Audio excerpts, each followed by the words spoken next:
Proudly we hail.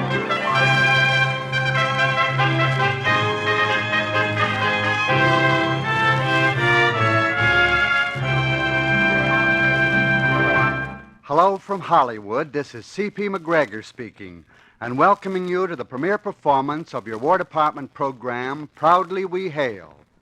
Through the courtesy of the Hollywood Coordinating Committee, we present the distinguished actor, Mr. Clark Gable, as the star of our play, First Choice, by Tom Petty, music by Eddie Scrivanik.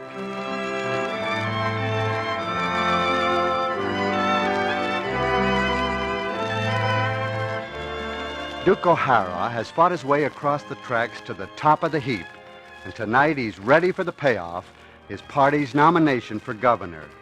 Here he is, waiting for Mrs. O'Hara in the room she calls his study.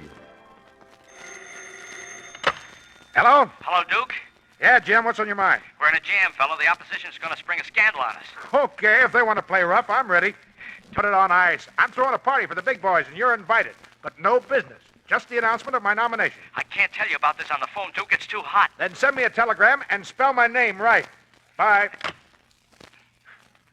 Jim Dare, the guy's as nervous as a hummingbird, and he's my campaign manager. Hey, Gilly, where are you? Did you call, boss? Of course I called you. Where's that band I hired? They're here, boss. Where's Mrs. O'Hara? We've got to get this party started. Duke O'Hara, you don't have to shout. I'm right here. Darling, you're as nervous as a cat. Me? Nervous? All dressed up. What a pretty wife I've married. Pretty as a stick of peppermint candy. Get out, Gilly. I got everything I want right here. Everything you want, Duke. Well, most everything, baby. Everything except a little job down at the Capitol. Are you sure you want it, dear? As sure as Sunday, Nell. It's in my blood. I've done a lot of fighting and sweating to get inside of that job. I want the power that goes with it for myself, and the social rigmarole for you. Being up there is something I've dreamed about since I was a kid. A kid from the wrong side of town. You're a strange person, Duke. Strange? What's so strange about wanting to be governor? I didn't mean that. It's just that you're so sure. Oh, never mind. Oh, but I do mind. They're handing me the job on a silver platter. Don't you want to be the governor's lady? I just want to be with you, Duke. Always. But sometimes I'm acting like a schoolgirl. Who's nervous now? So what's bothering you, baby? Oh, Duke, I love you so much. I never dreamed I'd find it difficult to tell you anything. Darling, I believe I'm afraid of you. Afraid of me, Nell? Why, I've been scared to death of you ever since that morning you came into my office to interview me. I never have figured out how I got the courage to ask you to marry me. I just had to, or you would have spilled all my secrets in your newspapers. Now I'm trying to tell you my secret, and I don't know how to begin. Oh, so my girl's been holding out on me. Spill it, baby, and I'll have the guy hanged when I get to be governor. Oh, it isn't that kind of a secret, dear. There never has and never will be any other man for me. There better not be. Let's forget the yesterdays. And all the tomorrows, too. Yeah, but not about tonight, baby. Not about tonight. Come here. Oh, Duke. Hey, Duke. Yeah, what do you mean, crashing in here? You're a fine campaign manager, breaking up the first minute I've had alone with my wife in a week. But I told you I had to see you. Well, you meant please stop shouting. I'll be back, Duke. And don't be talking with Mr. Dare too long. Say, what's the matter with you anyhow, Jim? Can't you let me enjoy myself on the biggest night in my life? Duke, how long had you known Mrs. O'Hara before you married her?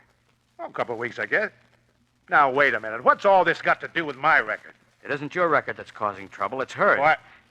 You... Hey, Duke, hey, stop it, fella.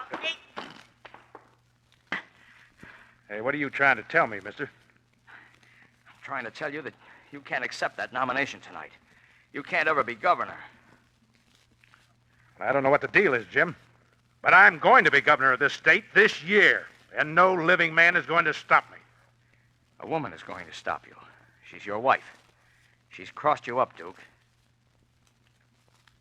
Jim, if I hadn't lived with you and fought with you and trusted you for years, I'd kill you.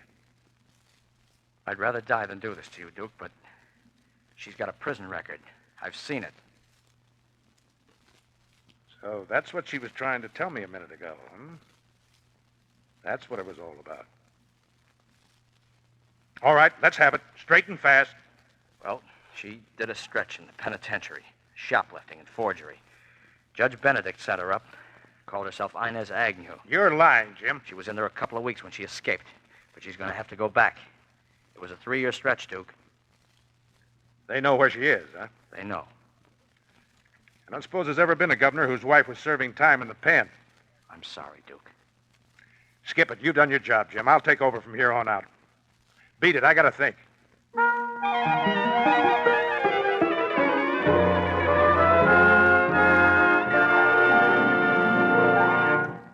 Our play will continue immediately following a message from Dr. Harold W. Dodds, president of Princeton University, who says, Skill in technology is important, but it alone will not save us in the atomic age.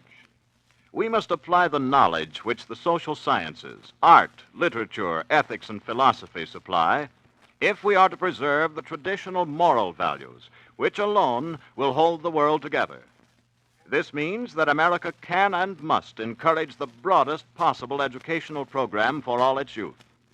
I have been glad to see that the Congress has extended the educational privileges of the GI Bill of Rights to young men who enlist in the regular Army today. These privileges make it possible for many ambitious young men who might not be able to afford higher education now to get such education as a reward for their important service in the regular Army. This program should be the means of not only helping to give this country the kind of a regular Army it requires, but also will help to improve the educational standards of our future generation, an absolutely necessary achievement if we are to keep pace with the developments of the atomic age.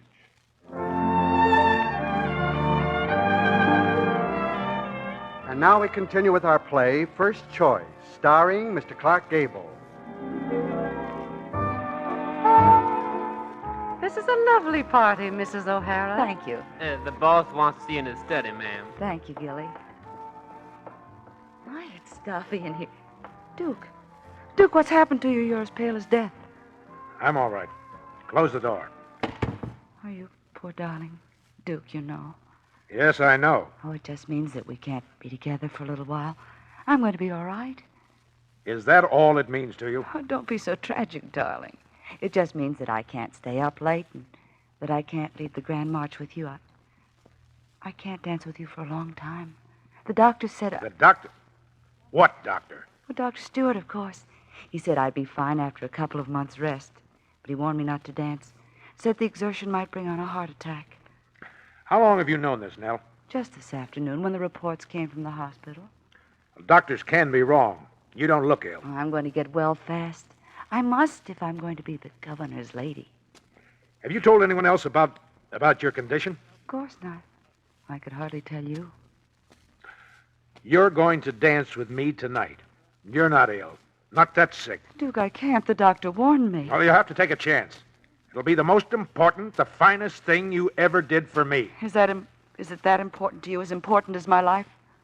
I'm going to be governor, Nell. And you're going to lead the march with me tonight if it's the last thing you ever do. Turn me loose. You're hurting my arm. Please. More guests are arriving. We must meet them. Will you help me fasten my necklace, please? Yeah. Duke, you're choking me. Duke, what's happened to you?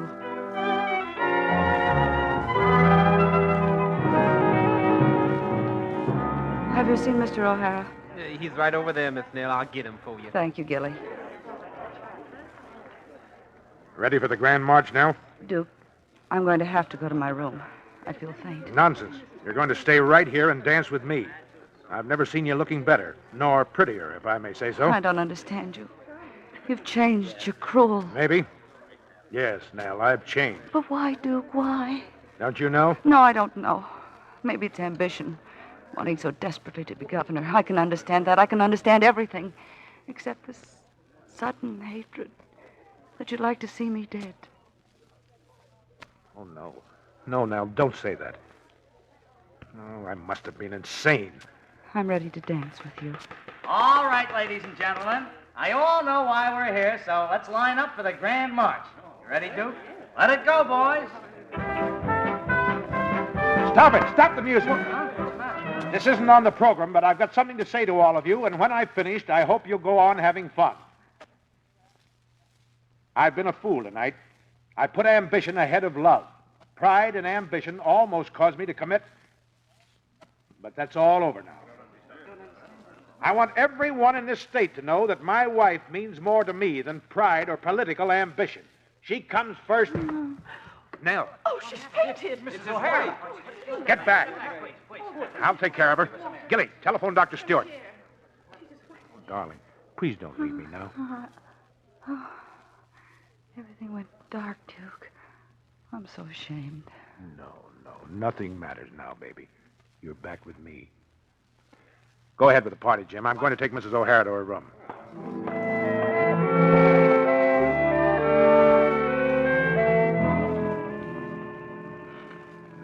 There, baby. Everything's going to be okay. Oh, I feel all right now. I must have fainted from happiness. You do love me, don't you? Yes, Nell. You aren't ashamed of me. No, baby. I'll never be ashamed of you. I don't care if you do have to go back to jail. Go back to jail? What on earth are you talking about? You'll never have to pretend again. We'll face this together. Face what, Duke? I don't understand. That 3-year prison sentence is waiting for you. Darling, that's the most absurd thing I've ever heard you say. Oh, now, Nell, let's face it. Judge Benedict did send you up for shoplifting. You did escape. But, Duke, dear, that was a newspaper stunt. Darling, how long have you been thinking of me as a shoplifter, an escaped convict? Jim told me about it just before the party. Well, I'll tell you more about it. My paper got Judge Benedict to sentence me under an assumed name so that I could be in a cell with one of our most notorious women thieves. I found out all about the entire gang. Well, then all you did was to aid in the public service. Yes, darling. That's all I wanted to know. When they spring their big scandal, we'll laugh them right out of the state. And I'll laugh the loudest. Now give me a kiss and get back downstairs to our guests. I'll be waiting for you, darling. Okay, baby. I'm going down and tell them you've just elected me governor.